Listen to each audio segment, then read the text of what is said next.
What would happen if there was a full-scale nuclear war between Russia and the United States?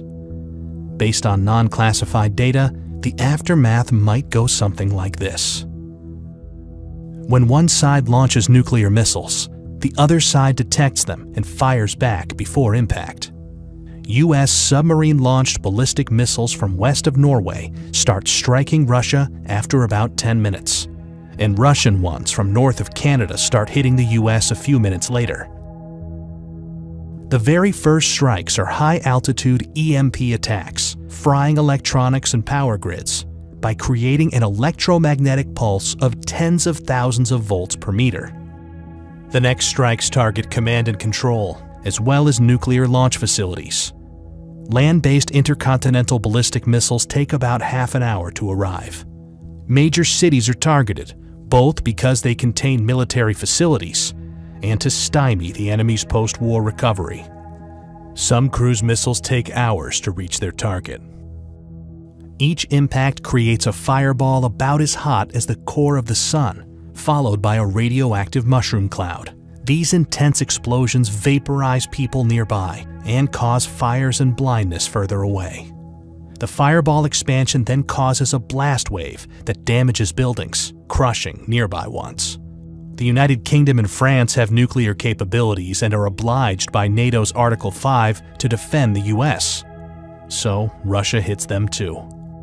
Firestorms engulf many cities, where storm-level winds fan the flames, igniting anything that can burn, melting glass and some metals, and turning asphalt into flammable hot liquid. But the explosions, the electromagnetic pulse, and the radioactivity aren't the worst part. Nuclear winter is, caused by the black carbon smoke from the nuclear firestorms. The Hiroshima atomic bomb caused such a firestorm, but today's hydrogen bombs are much more powerful. A large city like Moscow, with almost 50 times more people, can create much more smoke. And a firestorm sends plumes of black smoke up into the stratosphere, far above any rain clouds that would otherwise wash out the smoke. This black smoke gets heated by sunlight, lofting it like a hot air balloon for up to a decade. High-altitude jet streams are so fast that it takes only a few days for the smoke to spread across much of the northern hemisphere.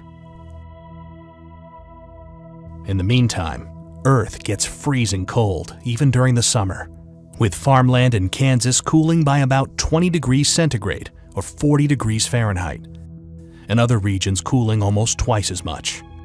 A recent scientific paper estimates that over 5 billion people could starve to death, including around 99% of those in the United States, Europe, Russia, and China.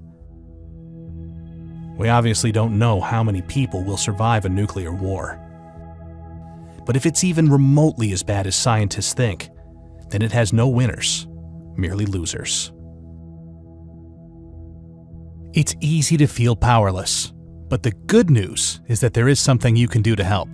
Please share this video, because the more people know about nuclear war, the less likely it is that we'll start one.